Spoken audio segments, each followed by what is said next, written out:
तो महावीर का क्या है कि महावीर एक दिन अपने पापा मम्मी के पास जाते हैं। अब ये भी राजा के बेटे हैं, ठीक है, क्षत्रिय जैन ही है, ठीक है, क्षत्रिय ये भी क्षत्रिय हैं। और महावीर जाते हैं, बोलते हैं कि पापा मम्मी मुझे संन्यास लेना है। तो पापा मम्मी दिमाग खराब होता है, कहते अरे पागल हो गया, संन्यास लोगे? तुम संन्यास ले लोगे तो मुझे कितना दुख होगा, कितना दर्द होगा। तुम मेरा बेटा संन्यास ले जा रहा है, बेटा हमारे जीते जी मत करो प्लीज, हम ये दुख बर्दाश्त नहीं कर पाएंगे। महावीर कहते ठीक है, वापस चले जाते हैं। कोई कुछ नहीं बोलते, नहीं मुझे जाना है, मुझे बोलना है, मुझे करना है, ये कुछ नहीं बोलते, अपनी बात रखते हैं। माता पिता बोलते हैं कि बेटा मेरे जीते जी मत तुम करना, क्योंकि हम ये दुख बर्दाश्त नहीं कर पाएंगे। तो वो अपनी माँ बाप को दुख ना दें, वो काउंटर भी नहीं करते हैं इस बात को लेकर, वापस आ जाते हैं। नॉर्मल चलता है। कुछ सालों के बाद उनके मम्मी खत्म हो जाती हैं, कुछ सालों के बाद उनके पापा खत्म हो जाते हैं। अब पापा को जब शमशान घाट में जला के वापस आ रहे होते हैं तो अपने भाई के पास जाते हैं। अब वापस आ रहे, रास्ते में हैं, वापसी चल रही है, तो भाई से बोलते हैं भाई देखो मम्मी पापा ने कहा था कि जब तक वो रहेंगे तुम संन्यास मत लेना। अब पापा मम्मी तो रहे नहीं, तो मैं क्या संन्यास ले लूँ? तो भाई कहते यार तुम अजीब आदमी हो यार, अभी मैं पापा मम्मी हमारे खत्म हुए हैं, मैं लावारिस हो गया हम लोग, और इस वक्त में तुम्हें संन्यास लेने की सोच रही है। कितना दुख का पहाड़ पे गिरा है और तुम संन्यास ले रहे हो, प्लीज अभी तुम भी मत जाओ। ये अपने भाई से कुछ नहीं बोलते हैं, कुछ काउंटर नहीं करते हैं, घर आ जाते हैं। अब यहां पे एक सबसे इंपॉर्टेंट टीचिंग समझो इस बात की कि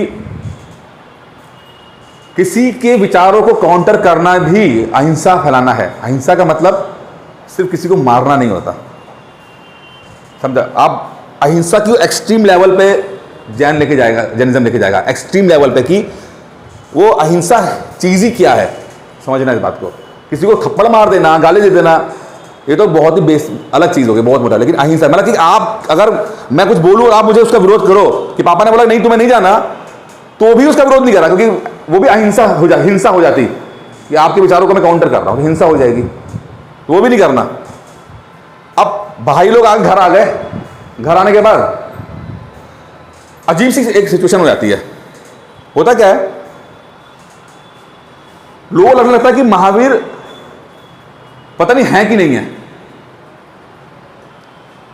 इसका मतलब क्या है कि अब वो हैं, घर में हैं, खाना पीना खा रहे, सब कुछ मस्त हैं, लेकिन लोगों को उनका एहसास नहीं हो रहा। वो इतना ज्यादा आइसोलेट हो चुके हैं, इतने ज्यादा आइसोलेट हो चुके हैं कि उनके लोगों का एहसास ही नहीं हो रहा कि बंदा है कि नहीं है। कभी आपके घर में देखने कुछ ऐसा बंदा होता है जो बिल्कुल आइसोलेट हो जाता है, कमरे बंद रहेगा, पता नहीं लगता कि घर के अंदर है कि नहीं है नहीं है, क्या है पता, कुछ नहीं पता। तो महावीर हैं घर में, खाना खा रहे हैं, टहल रहे हैं, लेकिन इतना ज्यादा विरक्त हो चुके हैं कि अब उनका होना ना होना कोई फर्क ही नहीं पड़ता। तो घर वाले फिर मीटिंग करते हैं, बोलते हैं यार इस बंदे की हालत हो गई है, अब इसको रोकना बेकार है, इसको जाने दो संन्यास पे, क्योंकि अब ये है ही नहीं यहाँ पे, किसको रोकोगे? ये खुद ही कहते हवा को कैसे रोक पाओगे, क्या रोक पाओगे तुम, ये तो ऑलरेडी जा चुका है। सब आता है कि भैया आप संन्यास ले लो, कहते जरूरत नहीं है, मैं ऑलरेडी संन्यास ले चुका है, मैं ऑलरेडी जा चुका हूं, मैं बस मैं आपको दुख ना पहुंचाऊं या आपका मतलब हिंसा ना कर पाऊं अपने विचारों वाली, बस इसलिए रुका हुआ था यहां पर। तो ये एक्सट्रीम लेवल की अहिंसा, इस लेवल की। और जैनिज्म में अहिंसा इसलिए सबसे इंपॉर्टेंट हो जाती है। जैनिज्म का पूरा जो कॉन्सेप्ट है वो अहिंसा के ऊपर बहुत ज्यादा फोकस करता है। आपने उनको देखा मुनि जो है वो मुंह में लगा कपड़ा बांधे थे, क्यों? ये छोड़ता वायरस नहीं, कीड़े में चले जाएं, बात करते करते भी गलती से भी कोई हिंसा ना हो जाए। उन्होंने जमीन के अंदर मिलने वाले वो पौधे ही नहीं खाए कि अगर उनको लहसुन प्याज तक छोड़ दिया उन्होंने कि इससे हिंसा हो जाएगी, मर जाएगा पौधा।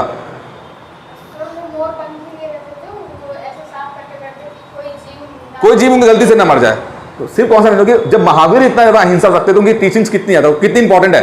बस प्रॉब्लम यहां पे ये हो गई कि जब महावीर तक तो ठीक था, लेकिन जब महावीर के लिए इस लेवल की अहिंसा करना सही है, क्योंकि वो बंदा अलग लेवल का है, आम इंसान के लिए इतने लेवल की अहिंसा करना दिक्कत। तो जो अहिंसा का एक्सट्रीम लेवल का कॉन्सेप्ट है वो बाकी लोग उतना ज्यादा अडॉप्ट नहीं कर पाए, ढंग से बर्दाश्त नहीं कर पाए। इसीलिए जैनिज्म बहुत फैला नहीं, क्योंकि बहुत मुश्किल है इसको फॉलो करना।